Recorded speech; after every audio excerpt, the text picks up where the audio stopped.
Salam alaikum tout le monde, j'espère que vous allez bien. Donc allez hop, c'est parti, on va commencer à faire la recette. Donc là, j'ai mis dans mon bol les 5 œufs. Donc là maintenant, je vais ajouter les 200 g de sucre en poudre. Et je vais mettre le sachet de levure, le sachet de sucre vanillé. Donc là, il y a les œufs, 5 œufs, 200 g de sucre et un sachet de sucre vanillé. Et là, vous allez mettre à la vitesse maximum jusqu'à ce que le mélange double de volume.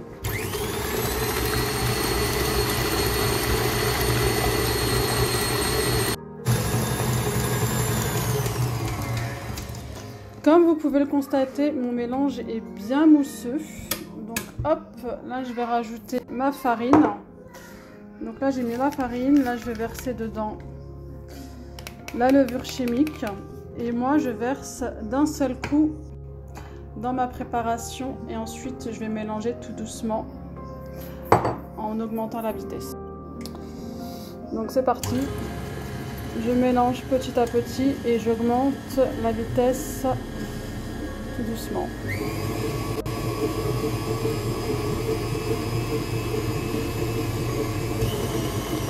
Voilà, j'augmente tout doucement jusqu'au maximum et hop, j'arrête. Voilà, donc là vraiment j'ai augmenté la vitesse progressivement jusqu'au maximum et dès que je suis arrivée au maximum, et ben j'ai arrêté. Donc ensuite je prends ma maryse, celle-ci je l'avais achetée chez Guy de Marle il y a à peu près vraiment longtemps.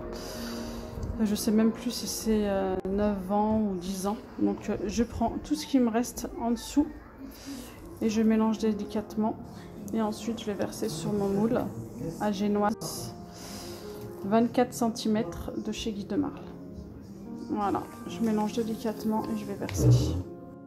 Donc voilà, j'ai versé ma génoise dans mon moule 24 cm de chez Guy de Marle. Et là, je vais l'enfourner à 180 degrés pendant 32 minutes. Chaleur tournante. Bon bah c'est parti, j'espère que je vous ai laissé un petit peu assez de temps pour que vous puissiez nettoyer un petit peu. Du coup là, je vais prendre le chocolat, je vais le mettre au micro-ondes 1 minute. Après les 1 minute, on va mélanger et après on va remettre au micro-ondes. Mais vraiment, il ne faut pas dépasser les 1 minute parce que vous risquez de cramer le chocolat. Donc voilà, là j'ai laissé 1 minute au micro-ondes. Vous voyez, là ça a commencé à fondre. Et surtout ne pas remettre au micro-ondes sans avoir mélangé. Parce que sinon ça va le cramer et il sera mort. Donc voilà, donc franchement là je pense que j'ai même pas besoin de le remettre au micro-ondes, il va fondre tout seul. Regardez, juste le fait de le mélanger, et ben ça fond. Hop, voilà, je mélange. Là c'est la spatule haute température de chez Guy de Marle à 25 cm. Elle est top.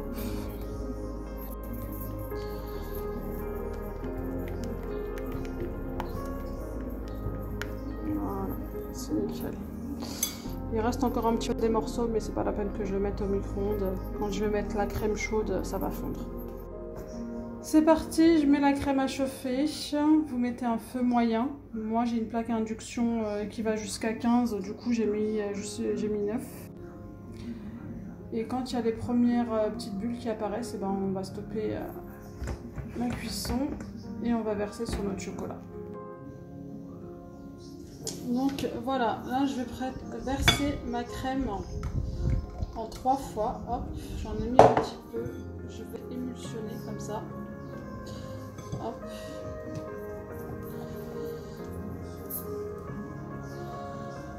Je sais pas si vous voyez. Voilà. Ensuite, j'en mets encore un petit peu. Et pareil. J'émulsionne.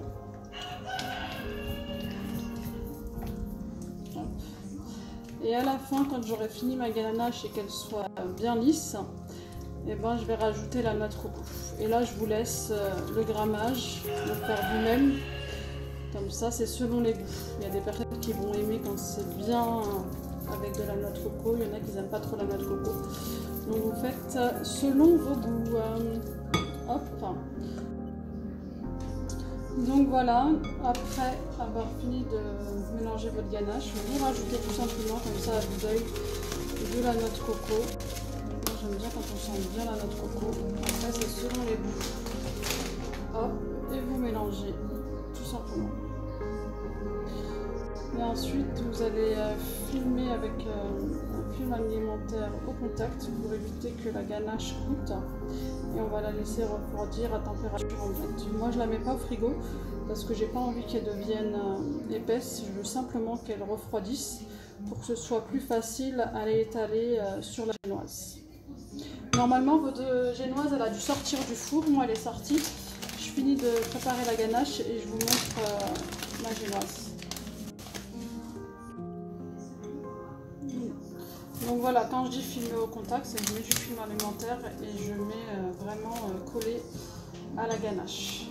Voilà, bien sûr j'ai utilisé mon fameux dérouleur de Marle, hein. Franchement il est vraiment top. Donc voilà. Bon les filles, là j'ai démoulé mon moule et là je vais procéder à la découpe de ma génoise. Donc pour cela j'ai mis ma scie au deuxième cran. Donc je tiens ma génoise comme ça avec la main gauche et avec la main droite je viens couper ma génoise. Voilà. Si vous n'avez pas une scie à génoise, vous prenez un couteau à pain, ça fera aussi bien l'affaire. Donc voilà, donc là j'ai fait ma première tranche et là je vais venir régler encore une fois ma petite lame. Hop, je vais la mettre le troisième avant-dernier. Pareil de l'autre côté. Et là, hop, c'est parti. Je vais faire ma deuxième tranche. Hop, pareil. Je prends la génoise. Je la tiens. Maintenant c'est parti, on va préparer la crème. Donc vous mettez tous vos ingrédients, c'est-à-dire 1 litre de crème semi-épaisse Président, c'est la meilleure pour moi, que ce soit pour le sucré ou le salé, c'est vraiment la meilleure. Donc voilà, les 1 litre. Ensuite je vais verser les 500 g de mascarpone et les 10 sachets de sucre vanillé. Donc là c'est parti, j'ai mis tous les ingrédients dans le bol de mon robot et là pour l'instant je vais mettre en marche à vitesse moyenne et ensuite quand elle va bien commencer à monter, et ben là on pourra augmenter la vitesse, mais pour le début vitesse moyenne.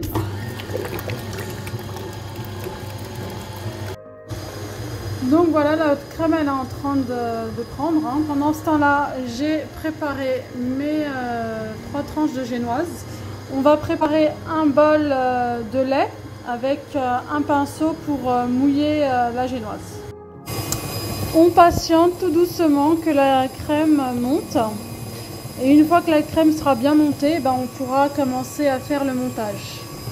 Vous avez préparé votre bol de lait pour badigeonner sur la génoise. Moi je préfère la mouiller avec du lait parce que comme ça donne moins de sucre. Parce que si on fait un sirop, ça sera trop sucré. Les filles, quand vous voyez que votre crème commence à bien faire des traits avec les fouets, c'est que votre crème elle est prête. Donc moi je vais attendre quelques secondes et puis je vais arrêter.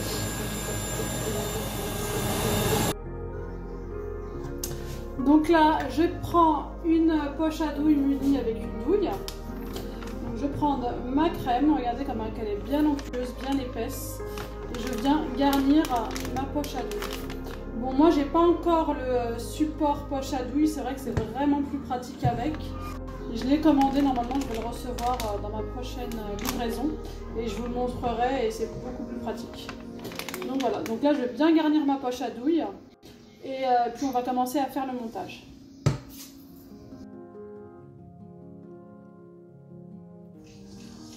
Donc là c'est parti, on va commencer à faire le montage. Donc vous prenez votre lait, votre pinceau et vous mouillez votre génoise.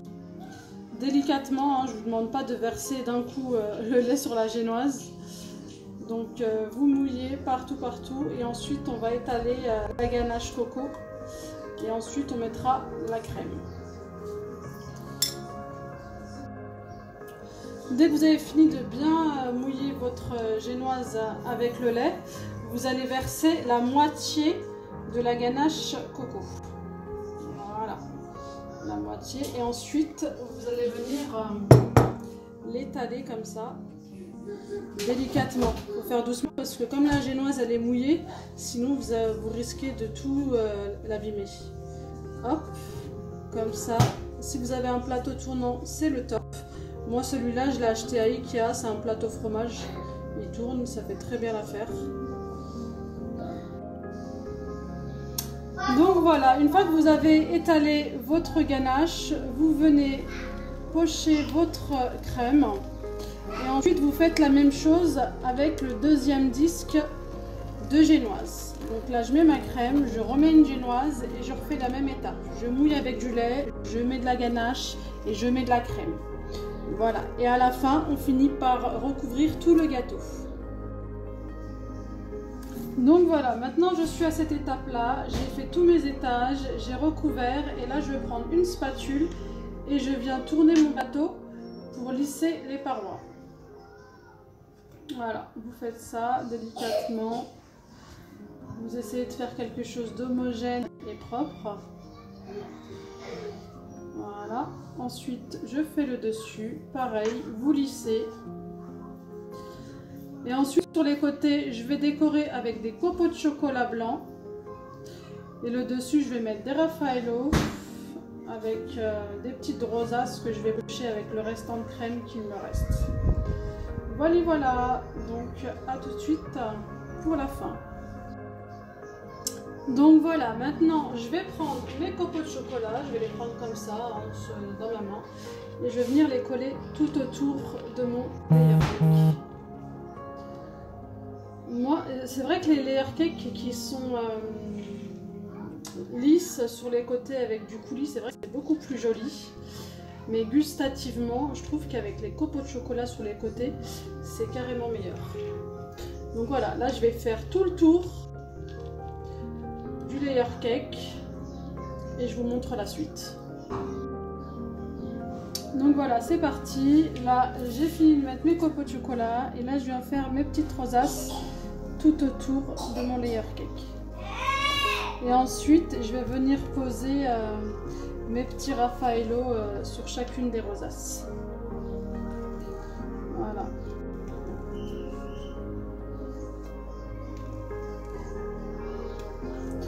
Et moi, je vais rien mettre sur le centre parce que comme c'est pour un anniversaire, c'est l'anniversaire de mon neveu aujourd'hui.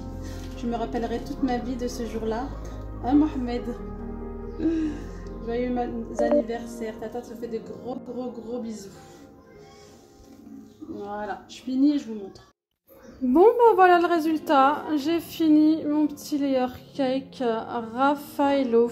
Voilà. J'espère que vous avez réussi et que vous avez aimé ma recette. Là, en temps normal, on aurait dit vous pouvez mettre un petit pouce bleu si vous avez aimé. Mais bon, je la mettrai sur Instagram, Inch'Allah.